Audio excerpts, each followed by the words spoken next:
मी प्रेरणा बोरगे, आवाज महाराष्ट्रामध्ये आपले हार्दिक स्वागत. पाहुयात आजच्या ठळक बातम्या.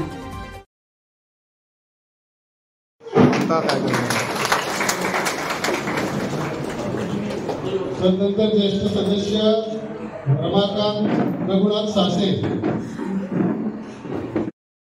मोदी सरकारच्या काळाला आज 11 वर्ष पूर्ण झाले आणि आम्ही पाहतोय की मोदी साहेबांचा निर्णय शेवटच्या टोकापर्यंत, शेवटच्या घटकापर्यंत कसं पोहोचला पाहिजे त्या अनुषंगाने काम करत असतात. आणि आपल्या ज्या योजना असतील, ज्या योजना त्यांनी 11 वर्षामध्ये घेतलेल्या आहेत, मग 370 कलम असेल, मागल त्याला घर असेल, मोदी आवास योजना असेल, अशा अनेक योजना, उज्ज्वल योजना असेल, असे भरपूर योजना त्यांच्या कालखंडामध्ये या ठिकाणी झालेल्या आहेत. आणि या होत असताना आपल्याला सुद्धा पक्षाचे निर्बंध काही असतात का आपण जे काम करत असताना आपल्या गावामध्ये दूध प्रमुख असेल त्या ठिकाणी त्याला सर्वोच्च पद आपण त्याला बूथ अध्यक्षाला दिलेलं आहे आणि त्या अनुषंगाने त्यांनी काम सुद्धा त्या पद्धतीत केलं पाहिजे. एसयूचं पहिला बूथ अध्यक्षांना एसयू पद द्यायचे आणि जर 10वी नापास असेल तरच दुसऱ्या एखाद्या व्यक्तीचं नाव द्यायचे. मी हे का सांगतो का आपण त्या पदाच्या माणसाला व्हॅल्यू दिलं पाहिजे, इज्जत त्या माणसाला दिली पाहिजे, त्याचं स्थान कसं वाढलं पाहिजे. हे भारतीय जनता पार्टीचं हे एक ध्येय आहे, मोदी साहेबांचं आपलं एक ध्येय आहे. मला थोड्या दिवसामध्येच आमदार साहेबांनी माझ्यावर खूप मोठी जबाबदारी सोपवलेली आहे.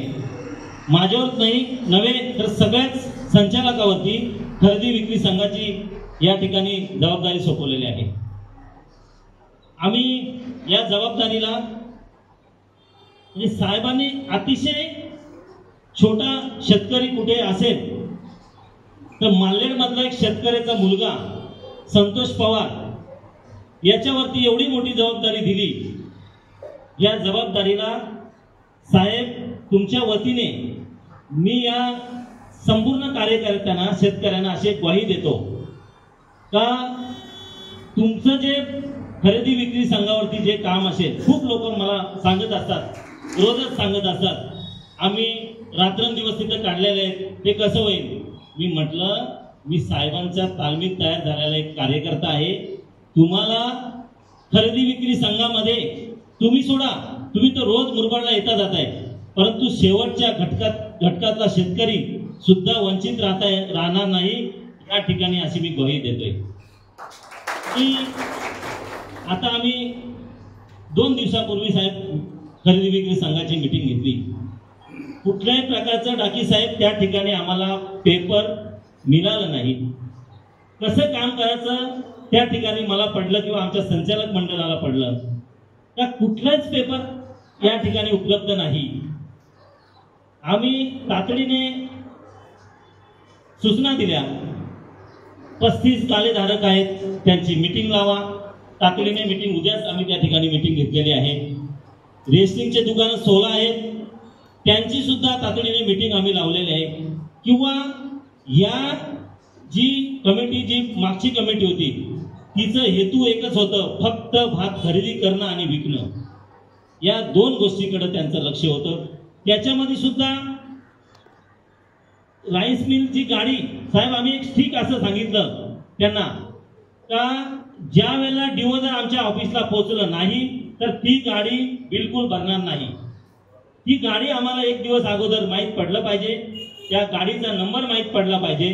किती गाड्या अगोदर नेऊन टाकतात ते राईस मिलला, भात देतात, कसं काय टाकतात ते कोणाला माहीत पडतंय, कुठल्या माध्यमातून ती गाडी जाते, कशी जाते, नंतर डीओ बनवायचं.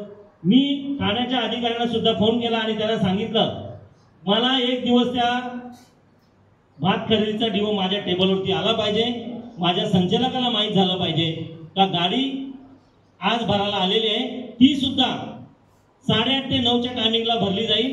रात्री बेरात्री गाडी भरणार नाही. शेतकऱ्यांना जे काय प्रश्न असतील, जे काय भात खरेदीचे प्रश्न असतील, आम्ही तुमच्यासाठी अहोरात्र मेहनत करू. तरच आम्हाला आम्ही काहीतरी साहेबांना सांगू का आम्ही खरेदी संघावरती तुम्ही आम्हाला बसवले, त्याचा काहीतरी उद्देश ठरवलेला आहे. कुठल्याच प्रकारचं पेपर त्या मीटिंग मध्ये आम्हाला मिळालं नाही. आम्ही या वर्षामध्ये मला वाटतंय 1,05,000 रुपये 5,000 क्विंटल खरेदी झालेली आहे. त्यापैकी बरेच राईस मिलला ते पोहोचवलेले आहे आणि थोडंसं काहीतरी 40 क्विंटल काहीतरी भात शिल्लक आहे.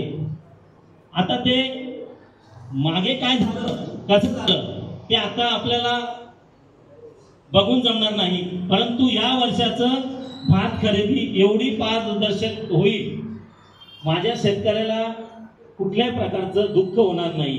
रात्रंदिवस सुधामसारखा माणूस आता पण झोपल्याचं नसेल. झोपायला रात्री येऊन इथं झोपायला लागायचं, सकाळी नंबर लागायचं, ही कुठली पद्धत? भात खरेदी ही कुठली पद्धत? या वर्षी कुठल्या प्रकारचं असं होणार नाही याची आम्ही काळजी घेऊ.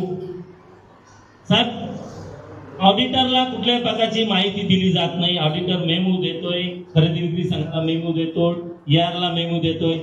आता 2020-21चं एकही पेपर उपलब्ध दिला नाही. आम्ही बसल्यानंतर लगेच सांगितलं 10 दिवसामध्ये त्यांना पेपर द्या, दप्तर द्या.